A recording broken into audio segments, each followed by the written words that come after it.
তাহলে উপরের দিকে যে কোনো মুহূর্তে আগুন ছড়িয়ে পড়লে সেই মুহূর্তে এই ভেতরে নিচের তলায় যারা আছেন তাদের হঠাৎ করে বেরিয়ে যাওয়াটিও কিন্তু বেশ কঠিন হয়ে উঠবে এবং সেটিও কিন্তু একটি সাধারণ মানুষের জন্য নিরাপত্তার ঝুঁকি, সেই বিষয়টিও মাথায় রাখতে হবে। এবং ছয়তলার যে অংশটি বলছিলাম মোটামুটি পুরোটি পুড়ে গেছে। পুড়ে যাওয়ার পরে সামান্য কিছু ধোঁয়া বেরোচ্ছে ওই জায়গাগুলো থেকে এবং আশেপাশে যে এই অংশগুলোতে জানালা খোলা রয়েছে সেই অংশগুলো দিয়ে একটু একটু করে ধোঁয়া বেরোচ্ছে। মোটামুটি বলা যায় যে এই পরিস্থিতি যদি চলতে থাকে এবং আগুন যদি নতুন করে আর ছড়িয়ে না যাওয়ার অবস্থা তৈরি হয় তাহলে হয়তো আমরা আগুন নিয়ন্ত্রণে আসার ঘোষণা কিছুক্ষণের মধ্যে পেয়ে যাব।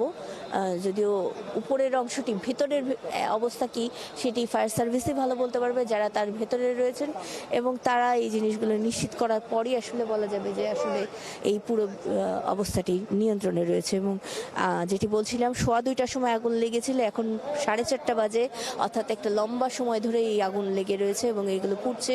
আমরা যখন দেখেছিলাম যে 3:30টার দিকে বা 3টার একটু পরে আগুনটি অনেকটা নিয়ন্ত্রণে চলে এসেছিল, তখনই কিন্তু 6তলার দিকে আগুনটি আরেকবার ছড়িয়ে যায়, 6তলার একদম পিছনের অংশে এক পাশের কোণায়, এবং সেই আগুনটি 4-5টি জানলা জুড়ে ছড়িয়ে যায় এবং সেটি আমরা উপরের দিকে উঠতে দেখি এবং তখন কিন্তু বাইরে বাতাস ছিল।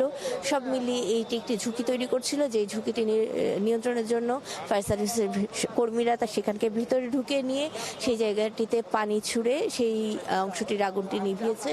এবং বলে রাখা ভালো, এখানকার যারা আছেন তাদের মাধ্যমে আমরা জেনেছি যে এই জায়গাগুলোতে আগে ট্যানারি শিল্পের ব্যবস্থা, ট্যানারি শিল্পের ভবনটিতে কাজ চললেও এই ট্যানারি শিল্পের যে জিনিসগুলো সেগুলো সব অন্যদিকে নিয়ে যাওয়ার পরে এখানে মূলত ট্যানারির গোডাউন হিসেবে বা জিনিসপত্র মালামাল রাখা সেই কাজটি করা হতো এবং তার পাশাপাশি অন্যান্য বিভিন্ন ধরনের কাজ, গার্মেন্টস সহ বিভিন্ন কাজ করা হতো। এবং সেই কাজটির ক্ষেত্রে মূলত হচ্ছে গিয়ে আমরা দেখেছি সেই জিনিসগুলো এখানে ছিল, চামড়া কিছু ছিল, গার্মেন্টসের জিনিসপত্র ছিল এবং অন্যান্য জিনিসপত্র ছিল। আমরা দেখতে পাচ্ছি যে এই যে পিছনের দিকে যে অংশগুলো আপনাদের বারবার বলছিলাম সেই অংশগুলোতে কিন্তু এখনো পর্যন্ত খানিকটা নিরাপদ রয়েছে। সেই অংশগুলোতে আপনারা এই গার্মেন্টসের মালিকদের দেখতে পাচ্ছেন বা গার্মেন্টস গোডাউনের যে জিনিসপত্র রয়েছে সেই মালিকদের আপনারা দেখতে পাচ্ছেন, তারাও কিন্তু আশঙ্কায় রয়েছেন যে কোনো মুহূর্তে আবার এদিকে ছড়িয়ে পড়ে কিনা, যার কারণে তাদের এই ভয়ের মধ্যে থেকে তারা তাদের মতন করে এই অংশগুলো নিরাপদ রাখার জন্য সর্বাত্মক যে চেষ্টাটি সেটি করে যাচ্ছেন। পাশাপাশি যেটি বলছিলাম নিচের দিকেও দেখিয়ে দিই একটু, যে ফায়ার সার্ভিসের যে ল্যাডার সহ গাড়িগুলো আমরা মোটামুটিভাবে এখান থেকে দেখেছি প্রায় 60টির মতন হাই ল্যাডার সহ গাড়ি রয়েছে, যেগুলোর 56 মিটার পর্যন্ত সক্ষমতা রয়েছে, অর্থাৎ অনেক বেশি উচ্চতায় তারা উঠতে পারে। তবে এই ল্যাডারগুলো সহ গাড়ি তাদেরকে এইবার ব্যবহারের প্রয়োজন এখনো পর্যন্ত হয়নি।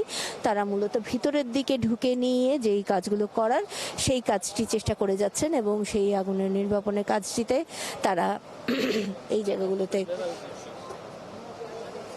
ম্যানুয়াল যে পদ্ধতি, অর্থাৎ ফিজিক্যালি ভিতরে ঢুকে নিজে শারীরিকভাবে ফায়ার সার্ভিসের কর্মীরা তাদের নিরাপত্তার গিয়ার সব কিছু নিয়ে, অর্থাৎ ফেস মাস্ক সহ যা কিছু তাদেরকে অক্সিজেন সরবরাহ এবং একই সাথে বাইরে ধোঁয়া থেকে বাঁচতে সাহায্য করবে সেই জিনিসগুলো নিয়ে তারা ভিতরে ঢুকেছেন। ভিতরে ঢুকে তারা ভিতর থেকে পাইপের মাধ্যমে, বড় যে পাইপগুলো রয়েছে সেগুলোর মাধ্যমে পানির গাড়ি দিয়ে পানির সাপ্লাইটি উপরে পৌঁছেছেন এবং উপরে পৌঁছে নিয়ে এই যে যেটি বলছিলাম যে এই জায়গাগুলোতে তারা পানির সাপ্লাইটি ছাড়ছেন এবং এই যে পানি ছিটানোর কথা যে বলছিলাম এতক্ষণ ধরে, এই পানি ছিটানোর কাজটি এখন এই তলায় হচ্ছে এবং কিন্তু এই অংশটিতে এখন আসলে পানি ছিটানো। নাদিয়া, অসংখ্য ধন্যবাদ। আপনি আছেন সেখানে, ঘটনার শুরু থেকেই প্রতি মুহূর্তের খবর আমরা আপনার মাধ্যমে পাচ্ছি। আপনি থাকবেন নিশ্চয়ই, কিছুক্ষণ পর আবার